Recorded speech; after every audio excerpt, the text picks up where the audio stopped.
A Stop the Steal activist and a member of the Trump family. Meet the two people who could very soon be leading the RNC. In a statement, the ex-president has endorsed Michael Whatley, chair of the North Carolina Republican Party.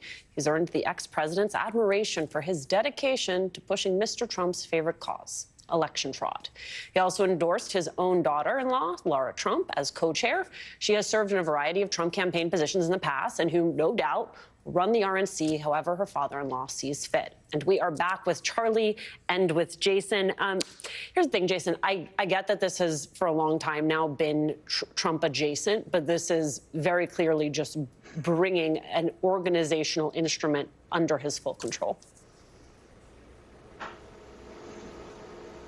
Yes, Elisa. Look, I've said this for years. I'm going to repeat this. You do not have a Republican Party anymore, right? It is a dime store front for a terrorist organization called MAGA. This is part of it. When you have someone who is not an elected official, who was voted out of office, who is basically taking the entire infrastructure of what used to be a party and turning it into his own sort of family affair, you don't really have a functional party anymore. Remember, these are still the Republicans who didn't have a platform in 2020 other than, do you still like Donald Trump, and scribble it on a crayon and put it in a mailbox. Like, that's what they're doing right now. So I'm not surprised by any of this. The fact that Whatley is an election denier, the fact that Laura Trump is a relative of his, none of these things surprise me. What I do find interesting, though, is that these are real jobs, that running the Republican Party actually matters because there are places that you have to raise money, like New York districts, like swing districts. And if these people are serving just at the behest of Trump and not as far as running an organized party, this could have serious consequences for actual Republican candidates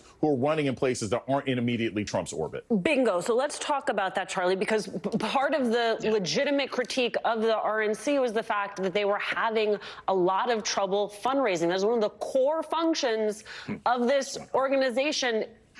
Does it help to have either of these people at the head? Well, obviously not. Look, I mean, you come for the nepotism, you stay for the fact that they're putting in neophytes into these jobs. But as I think that was Michael Steele said earlier on MSNBC, this is what Donald Trump intends to do to the whole country if he gets back into the presidency. It is not. He wants to populate the RNC and the federal government as well with his own creatures, people who will have absolute loyalty to him, who have no other base, who are absolutely not going to come down with the kind of conscience that might have afflicted Mike Pence on January 6th. So it's not a surprising that he is reaching out to family members. You know, I've speculated only half seriously that if Donald Trump actually had his way in the selection of a VP nominee, he would choose a member of his own family. He would choose Ivanka, or he'd choose Don Jr., because he wants this to be a family business. He wants this to be a dynasty. And you're seeing what he's doing to the RNC. And to Jason's point, the RNC actually does important things in terms of voter lists, in terms of voter contact, in terms of money. And what Donald Trump is doing is not simply making it just a complete creature of the MAGA movement, but he's stripping away any pretense that this is that the leadership is chosen on the basis of some sort of expertise. That would know to put Laura Trump in there is really a statement on his part. I've got about 30 seconds left, Jason, but wouldn't it be something after all of these Republicans auditioning to be his VP if he just chose someone from his own family?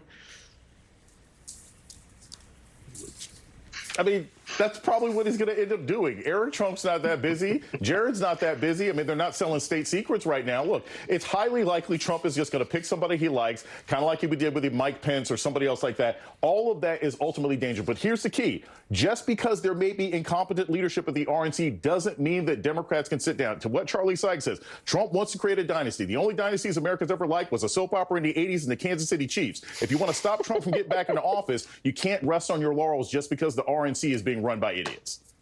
Charlie Sykes, Jason Johnson, what would I do in the middle of the day without the two of you? Thank you so much for spending some time with us. I'm going to sneak in a quick break, and we'll be right back.